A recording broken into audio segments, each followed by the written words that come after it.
আসসালামু আলাইকুম। আজকে আমি আপনাদের দেখাবো কাস্টমাইজ সক্স5 আইপি কীভাবে সেট আপ করতে হয়, মোবাইলে কীভাবে সেট আপ করতে হয় সেটি আমি এখানে দেখিয়ে দিব এবং কম্পিউটারে কীভাবে সেট আপ করতে হয় সেটিও বলে দিব এই ভিডিওতেই। তো নর্মাল আইপি আর কাস্টমাইজ আইপির মধ্যে পার্থক্য হচ্ছে নর্মাল আইপিতে কোনো ইউজার নেম পাসওয়ার্ড থাকে না, কিন্তু কাস্টমাইজ আইপিগুলো ইউজার নেম পাসওয়ার্ড প্রোটেক্টেড থাকে, যে কারণে এই আইপিগুলো সেট আপ করতে হয় একটু ভিন্ন পদ্ধতিতে। তো আইপি সেট আপ করার জন্য আপনার শুরুতে যেটা লাগবে সেটা হচ্ছে একটা ব্রাউজার লাগবে। যদি মোবাইলে কাজ করেন সেই ক্ষেত্রে ফায়ারফক্স বেটা ভার্সন যেটা আছে সেটা ইনস্টল করে নেবেন, প্লে স্টোরে পেয়ে যাবেন। আমি অলরেডি ইনস্টল করে রেখেছি, আপনাদের আর এটা দেখাইলাম না। আর কম্পিউটারে যদি করেন সেক্ষেত্রে ফায়ারফক্সের আপডেট ভার্সন যেটা আছে অরিজিনাল ভার্সন সেটা হলেই হবে। তো মোবাইলে করার জন্যে নিচে দেখেন 3 ডট আছে, এখানে যাবেন, যাওয়ার পরে অ্যাড অনস নামে একটা অপশন পাবেন, এটাতে যাবেন। আর কম্পিউটারে যদি করেন সেক্ষেত্রে অ্যাডঅনস অ্যান্ড থিম নামে এই অপশনটা পাবেন। প্লেলিস্টার একটা ভিডিও আছে যেখানে অ্যাডঅনস কীভাবে অ্যাড করতে হয় সেটা দেখিয়ে দেওয়া আছে কম্পিউটারে, যদি না বুঝে থাকেন তাহলে ওইটা দেখে নেবেন।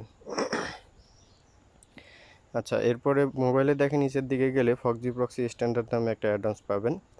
আর কম্পিউটারে সরাসরি দেওয়া থাকবে না, ওইখানে সার্চ করার বক্স পাবেন, বক্সে এটা লিখে সার্চ করলেই পেয়ে যাবেন। তো এটাকে আমরা অ্যাড করে নিচ্ছি।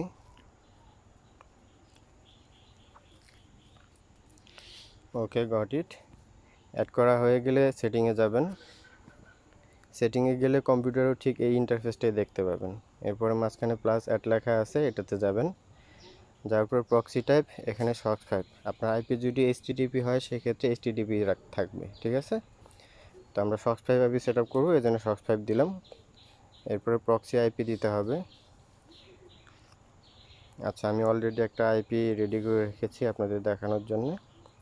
আচ্ছা, এটা কপি করে নিলাম। আচ্ছা, এখানে পেস্ট করে দিলাম।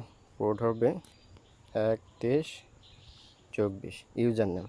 আচ্ছা, আমি একটা কথা বলি, সেটা হচ্ছে আমি কাস্টমাইজ আইপি যেগুলো দিই সেগুলো ইউজার নেম আপনার ইচ্ছা মতো নাম দিয়ে আমি করে দিব, ঠিক আছে। তো এখানে যেহেতু শুধুমাত্র ভিডিওটা দেখানোর জন্য করতেছি সেহেতু একটা র্যান্ডমাইজ ইউজার নেম এখানে দেওয়া আছে, আমি ওইটা দিয়ে দেখাবো। আচ্ছা, এটা কপি করে নিলাম। এই ইউজার নেমটা আপনাদের ইচ্ছা মতো আমি দিয়ে দিব, ঠিক আছে।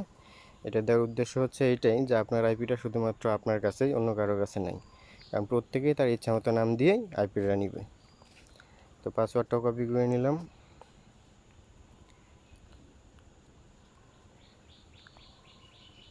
আচ্ছা, proxy, port, user name, password সব কিছু দেওয়া হয়ে গেছে। নিচে সেভ আছে, সেভ বাটনে ক্লিক করে দিলাম। সেভ করার পরে উপরে দেখেন টার্ন অফ লেখা আছে, এখানে যাবেন, যাওয়ার পরে আইপিটা সিলেক্ট করে দিবেন, ঠিক আছে। তো আইপিটা সিলেক্ট করে দেওয়ার পরে আরেকটু কাজ আছে, যদি মোবাইলে করেন, ঠিক আছে, মোবাইলে করলে এই কাজগুলো এখন করতে হবে। আর যদি মোবাইলে না করেন, যদি কম্পিউটারে যদি করেন সেক্ষেত্রে ডিজেবল ওয়েব আরটিসি নামে আরেকটা অ্যাডভান্স পাবেন, যে অ্যাডভান্সটা অ্যাড করে নিতে হবে। ওই অ্যাডভান্সটা মোবাইলে পাওয়া যায় না, যে কারণে বিকল্প হিসেবে এই কাজটা এখন আমি করব। তো এখানে নিচে সার্চ বক্সে অ্যাবাউট ক্লোন কনফিগ এটা লিখে সার্চ করবেন। আচ্ছা, ব্রাউজারের সেটিংগুলো চলে আসবে, উপরে সার্চ বক্স পাবেন, এখানে লিখবেন media.pwer।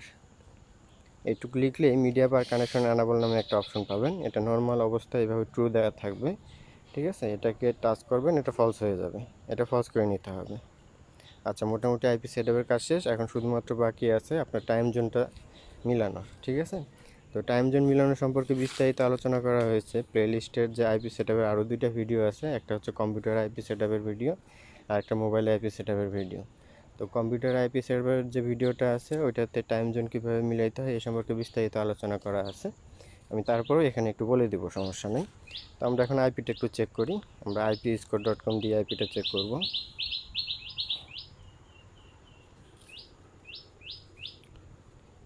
আচ্ছা, বলে রাখা ভালো, আমি এই মুহূর্তে গ্রামে আছি, নেটের অবস্থা খুবই খারাপ, তারপর যতটুকু চলে ততটুকু দিয়ে করে দেখাচ্ছি।